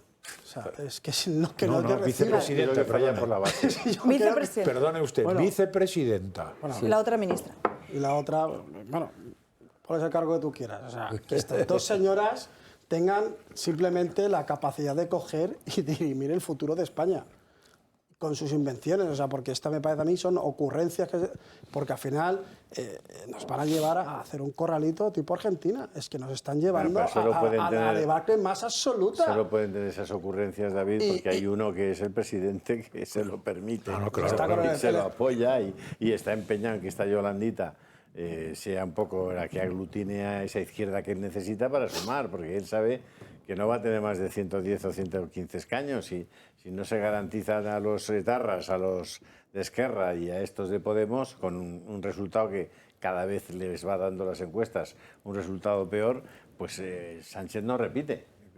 Sánchez tiene garantizados el apoyo de los de Bildu, los de Esquerra, los de Junts, los de PNV, todos aquellos que no quieren para nada un país sobre unas bases morales y económicas sólidas. Eso es lo que hay. Y lo único que puede hacer las hipotecas, que te vas a meter el tema. Pero es que encima es un tema muy serio. Lo único que puede hacer es decirle, sí, señor hipotecaro, digo, en la línea hipotecado. Que tú ha dicho, señor hipotecado, usted que pagaba 100, no sé por qué habrá que fijar un mes, un día, usted que pagaba 100. Bueno, y ahora su cuota de 120, bueno, usted siga pagando 100, pero yo pago 20 al banco. Eso es lo único que puede. No, lo que puede hacer es lo que han hecho con los bancos, que es pedirles a los bancos que además, a ver, probablemente los más interesados en que tú pagues tu hipoteca serán los bancos. porque en la crisis de 2008 se encontraron que fueron la mayor inmobiliaria de Europa. Sí, porque pero la gente con sus cuando no activos puede pagar, desplomados. cuando no puede pagar simplemente llega un momento que no paga. Que me detengan, pues ¿qué lo vamos a hacer? O sea, no pago, porque claro, no si pago. no tengo, no tengo. No pago, y no pago, no pago. ¿Qué quiere usted pagar? ¿Que la cuota siga la misma? Pues fírmeme 10 años más. Claro, entonces ¿qué hace el banco? Ver cómo resolver el problema temporal de aquella persona, lo alarga, lo no sé qué, puede paralizar un año, que haya una cadencia de un año, es decir, este año no me pague más impuestos, harán arreglos personales. Y si un banco no hace eso, merece que la gente le dé el edificio y que se la coma. Las decisiones que está tomando el gobierno es que son de extrema gravedad, porque ahora mismo estamos viendo como las familias, los hogares españoles están viendo como la cesta de la compra les ha subido un 16%. Los combustibles al alza, la luz al alza, la hipoteca subiendo a todos aquellos que la tengan variable. La situación que tenemos ahora mismo en el empleo, por mucho que quieran maquillarlo, es precaria. Y ahora mismo están hablando de volver a subir el salario mínimo interprofesional sin consenso ninguno con los empresarios. Y fíjate, estamos hablando de Alicante en concreto. El sector de la agricultura afecta directamente porque suele trabajar con unos salarios bastante precarios. Y te encuentras ahora mismo que tienes también la subida del precio del agua, que Chimo Puig y Sánchez están obligándonos, llevándonos a trabajar con desaladoras, que el precio es mucho más caro. Es decir, ¿qué va a pasar? Pues al final el sector agrícola, en la provincia de Alicante, en Murcia, Almería, muchísimos, al final van a terminar arrancando todo porque no van a poder ni pagar los salarios, no van a poder pagar el agua, no van a poder pagar los productos fitosanitarios que también han subido enormemente, los fertilizantes y todo. O sea, daos cuenta de la tormenta perfecta que nos está llevando y empujando el gobierno a base de decisiones sin consenso y con ocurrencias. Y esto es una más, es que es una más. ¿Y qué vamos a consentir? ¿Que Sánchez esté agarrado como una garrapata al sillón hasta el final, hasta que destroce España, hasta que los hombres de negro ya no puedan ni venir directamente? Ya no es que vayan a venir los hombres de negro, es que cuando vengan no va a quedar nada, porque se lo están cargando todo y se están cargando la economía de España y al final Europa girará las naves y tomará decisiones que van a ser muy duras y los que lo va a pagar no va a ser Sánchez, que Sánchez tiene su puerta de salida y su egolatría le llevará donde tenga que llevar. Lo van a pagar las familias españolas y ya lo están pagando. Porque no puede ser que un potito haya pasado en apenas menos de un año de 1 euro a 2 euros. Un potito. 2 euros. ¿Cómo queremos ayudar a las familias españolas así? ¿Cómo queremos ayudar a la natalidad?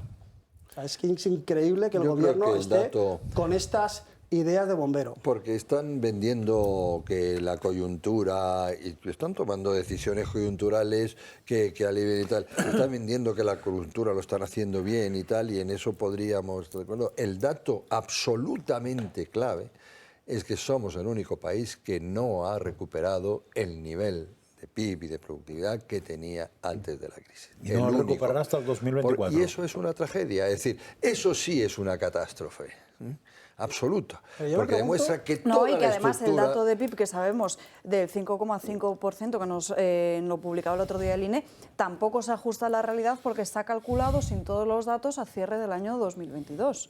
Y lo dice el propio Instituto Nacional de Estadística. Es una proyección, ¿no?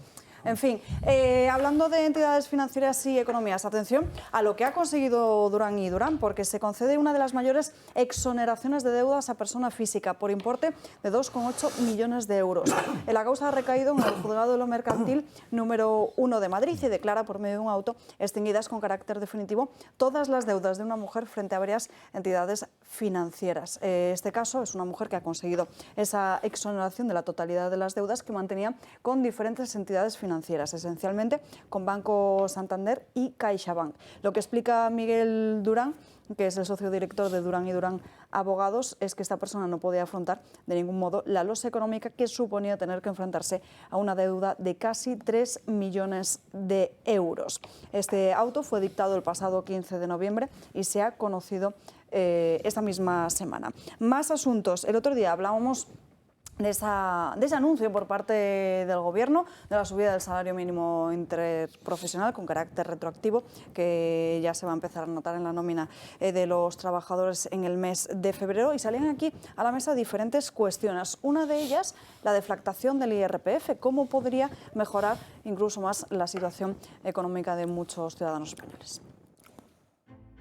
Según la Autoridad Independiente de Responsabilidad Fiscal, el Estado recaudó en 2022 109.000 millones de euros en IRPF, el mayor crecimiento anual de recaudación de la historia de España. Un récord posible gracias al crecimiento del empleo, los salarios y las pensiones, pero también a que el Gobierno decidió no deflactar la tarifa estatal del IRPF, por lo que los trabajadores, además de ver cómo sus salarios crecieron mucho menos de lo que lo hizo la inflación, pagaron al fisco más IRPF. Y si el Gobierno deflactara la tarifa estatal de este impuesto directo, ¿cuánto dinero más nos llegaría a final de cada mes? Si tomamos como ejemplo a un trabajador residente en la Comunidad de Madrid con un contrato fijo y un salario bruto anual de unos 24.000 euros, el salario medio de los españoles, este 2023 se le aplicaría un tipo de IRPF del 16,59%. Es decir, que después de las retenciones de Hacienda y de las contribuciones a la Seguridad Social, le quedarían unos 1.500 euros mensuales. Pero si se deflactase la tarifa estatal del IRPF, este tipo bajaría hasta poco más del 5%, lo que el ahorro mensual sería de algo más de 200 euros. Cuanto más se ingresa, menor sería el ahorro mensual, beneficiando por tanto a las rentas medias y bajas. Eso sí, cuando se produce el salto por encima de la última horquilla de la tarifa estatal, que este 2023 se sitúa en los 300.000 euros, el ahorro para las rentas mayores sería significativa y proporcionalmente también mayor. Así que teniendo en cuenta que los 109.000 millones de euros recaudados en 2022 por IRPF podrían suplirse dejando de gastar en subvenciones a los grandes sindicatos, cuyo personal, según publica El Debate, costó entre Comisiones Obreras en 2019 y UGT en 2021 más de 17.000 millones de euros, o cerrando ministerios inservibles como el de Igualdad, que este año se granjea 573 millones de euros. Teniendo en cuenta, además, el exceso de recaudación del 2022 superior a los 16.400 millones de euros, o la presión fiscal de los españoles, que es muy superior a la media europea, ¿por qué en lugar de dar Pedro Sánchez tantas ayudas, no deflacta la tarifa estatal del IRPF? Pues fíjense, estamos hablando de un ahorro de 200 euros al mes. Y que son 2.400 euros al año, que eso sí que no es ninguna chorrada. O sea, eso es dinero, para la gente que cobra poco, porque estamos hablando de 24.000 euros, que tampoco es una cifra para tirar cohetes si es el salario medio español. Hemos cogido la cifra familia. de 24, eso es porque es el salario medio que hay en España. Yo pienso que es muy importante que eso se sepa, que eso la gente lo sepa, porque en vez de eso, en vez de 2.400, te dan 100 para esto, 50 para lo otro, 200 para que el niño compre videojuegos, no sé qué historia. Claro, pues va sumando y no salen 2.400.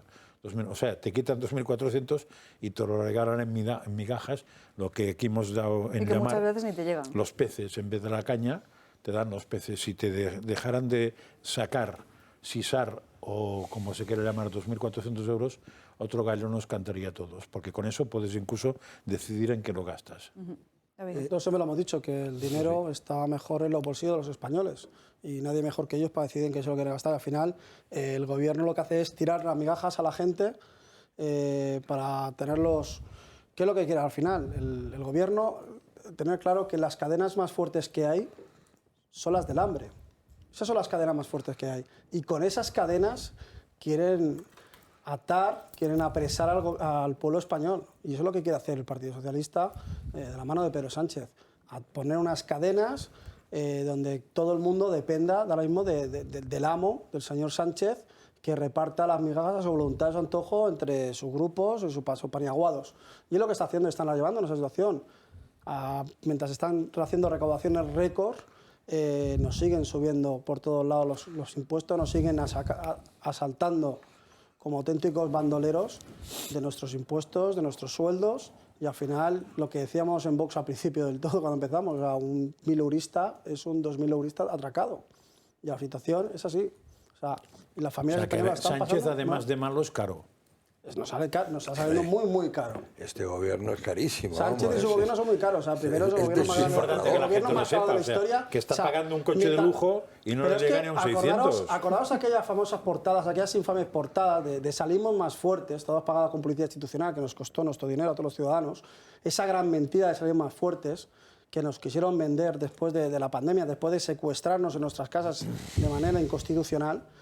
Nunca hemos recuperado ese nivel y cada vez estamos pagando más y más y más a este gobierno, que nos pide un esfuerzo más y otro esfuerzo más y apretaros un poquito más el cinturón, mientras ellos siguen despilfarrando todo el dinero y no ha reducido un solo ministerio, no ha reducido nada de nada, sigue con el Falcon paseándose por aquí y por allá y siguen despilfarrando mientras las familias españolas no tienen ni siquiera para pagar la luz ni la calefacción. Y encima son tan hipócritas que te dicen: pon la lavadora a las 3 de la mañana, dúchate con agua fría y come insectos, mientras ellos se van a Egipto a ponerse fino de chuletones. Pero ellos están a otras cosas, a colocar a sus amigos, conocidos o maridos en otras empresas. El otro día les contábamos cómo el presidente del Gobierno ofreció a Maxim Huerta un cargo al mes de su salida del Gobierno, después de ese paso tan breve. Y hace unos días también publicaba el diario Voz Populi cómo Nadia Calviño estuvo maniobrando también para intentar colocar a su marido en industria. Ahora, al parecer, la vicepresidenta económica está a la gresca con la titular de industria, con Reyes Maroto. Y fíjense que ha sido Reyes Maroto la única ministra del Partido Socialista que ha saltado hoy a decir que el Partido Socialista iba a estudiar la propuesta de Unidas Podemos de congelar las hipotecas, cuando Nadia Calviño, al parecer, se habría plantado ante esa idea de congelar las hipotecas. Así que Calviño y Reyes Maroto a la gresca. En fin, nos vamos a ir a una breve pausa de publicidad y a la vuelta seguimos hablando de más asuntos. Esperamos. Estamos de vuelta en Dando Caña y antes de seguir hablando y debatiendo sobre los diferentes asuntos que marcan la actualidad, saludamos en nuestra mesa a Eduardo Mora. Muy buenas tardes. Hola, Eduardo. muy buenas, ¿qué tal todos? Bueno, ¿de qué nos vas a hablar hoy? Pues hoy, que la semana pasada hablamos de degeneración macular. Hoy vamos a hablar de lo que es la diabetes con la visión. Es una de las dos causas que tanto la semana pasada como estas, que tienen una afección visual. Y es importante, 5 millones de españoles tienen diabetes entre tipo 1 y tipo 2 y en ese sentido es muy importante porque una de las afecciones que tiene es la retinopatía diabética, es una afección severa, es una afección que si no se controla el azúcar puede degenerar en grandes problemas de visión y pérdidas de visión. Que luego nosotros a nivel óptico pues lo que hacemos es intentar pues magnificar la imagen pues para que funcione, pero la idea principal es prevenir y prevenir es cuidarse a nivel de su dietista, de su endocrino en ese sentido, para que las afecciones a nivel visual sean las menores posibles, porque va con el tiempo. Entonces cada vez vivimos más, lógicamente, y gracias a Dios, pero lo que hay que hacer es cuidarse y mantener una alimentación suficientemente rica como para que no haya deterioro de los vasos sanguíneos de la retina, que es donde más problemas tenemos a nivel visual.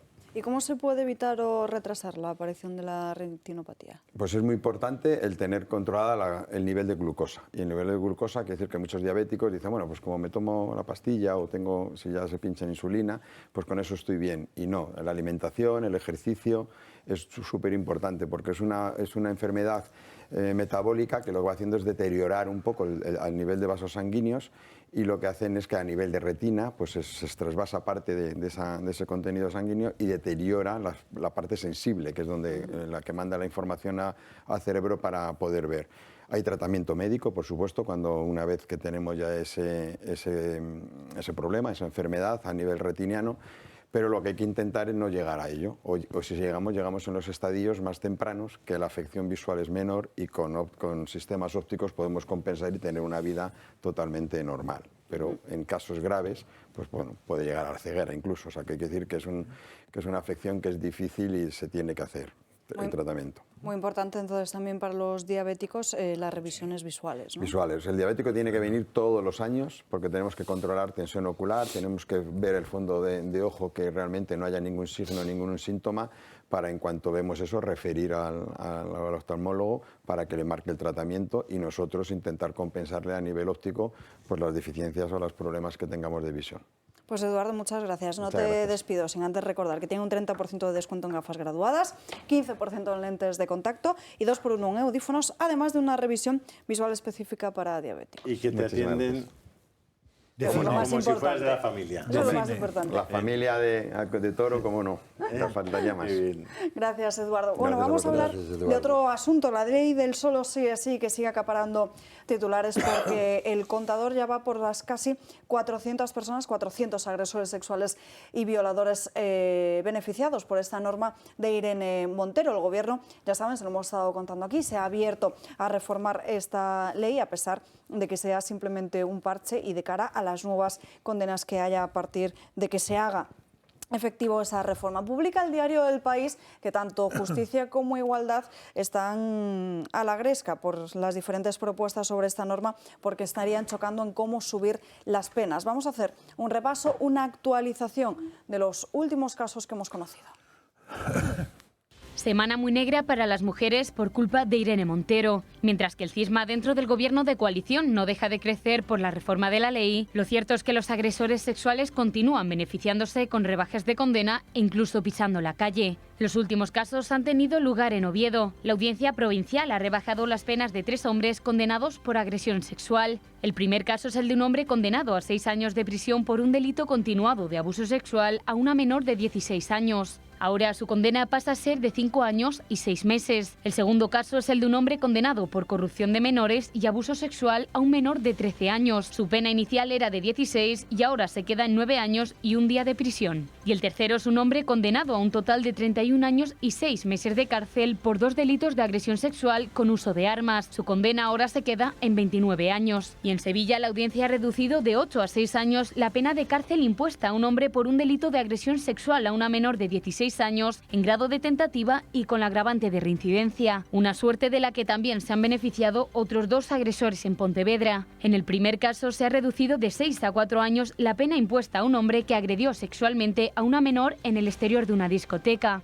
Y en el segundo caso se reduce de 8 a 6 años la pena a un hombre condenado por abuso sexual continuado contra la hija de su pareja. Y día negro también para las Islas Baleares. Los juzgados han notificado otras 10 nuevas rebajas de condena de agresores sexuales. Un continuo goteo que no cesa y que Igualdad no quiere ver. Continúa sin reconocer que haya fallas en la ley y tachando a los jueces de machistas.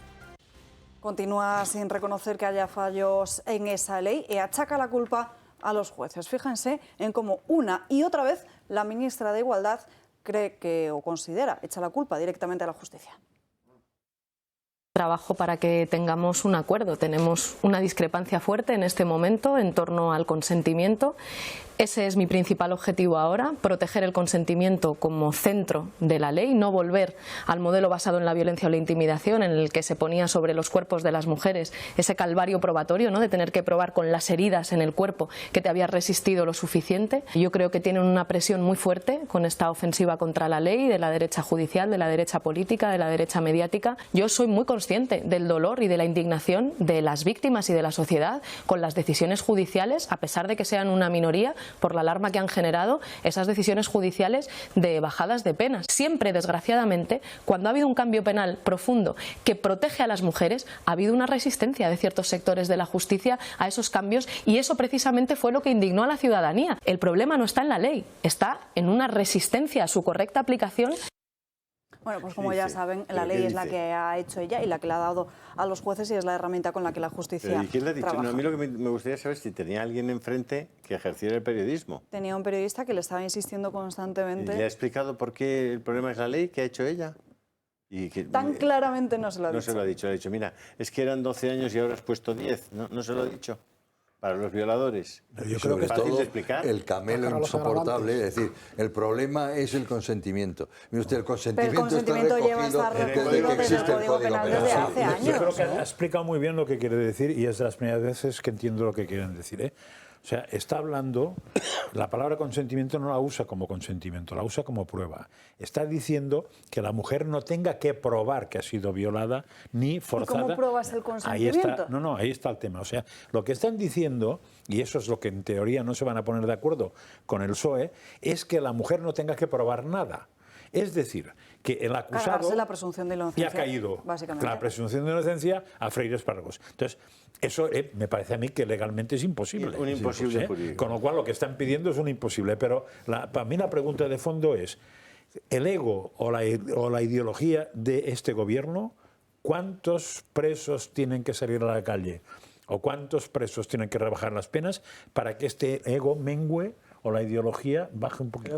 Pues fíjate, veíamos depende el de otro los día fachas los que sean los datos. jueces, te dicen. Fíjate que veíamos el otro día los datos y en las cárceles en el año 2022 había 3.700 agresores sexuales. Hasta ahí podemos llegar. 3.700. Se nos acaba el tiempo, nos queda un poquito menos de 13 minutos y tenemos en nuestra mesa a Marín Vallejo porque nos vamos ahora hasta Italia. Buenas tardes, Marín. Buenas tardes, Alba. Chao, Italia.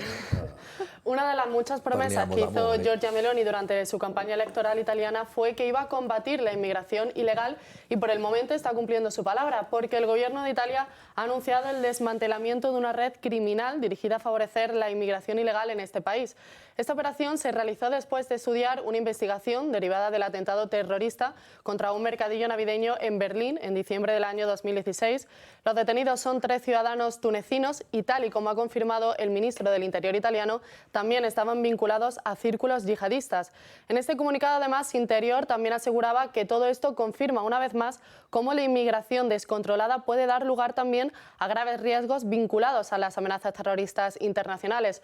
Una medida más del gobierno de Meloni que parece que funciona, y es que al final es un primer ministro de un país que sí que cumple con lo que prometió.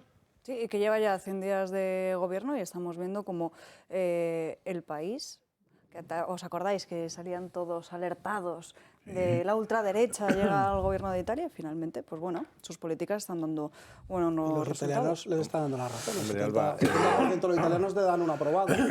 Acaban de acuchillar a un sacristán, iban a acuchillar a un sacerdote católico, en Algeciras creo que ha sido, ¿no? Sí.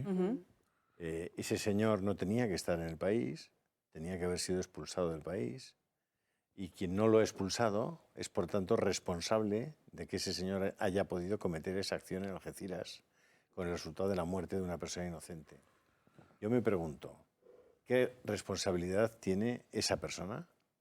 ¿Qué responsabilidad asume esa persona cuando se produce el asesinato por parte de un señor al que tenían que haber expulsado? ¿Dónde está el funcionario que tenía que haber hecho eso y no lo ha hecho? ¿Dónde está? Sí, estoy de acuerdo con usted, pero creo que además es más grave, porque a lo mejor esto es incluso dónde está la ley. Es decir, se decide que hay que expulsarlo, porque además tal y cual, bien. Hay unos trámites, lo que sea, que van a hacer que se sabe que este señor, que por lo menos, digamos, 15 días va a tener que estar todavía en España. Antes, vale, este lleva mucho más.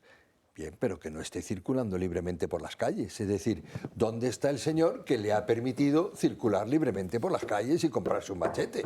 Eso es lo que no... O sea, además de lo que usted dice, o sea, ¿por qué se está tratando de expulsarlo? Y sobre todo, oiga... Nos hemos dado vamos... Hemos estado lamentando extraordinariamente que ese señor ha matado a un sacristán. El sacristán ha sido enterrado, nadie del gobierno ha acudido, por cierto, al entierro, y ya hemos olvidado al sacristán y a los heridos graves que había alrededor. Sí, que afortunadamente. Y no ha pasado nada. La única discusión es si había que haberlo expulsado hace 3 meses, hace 2, si era Marruecos el que...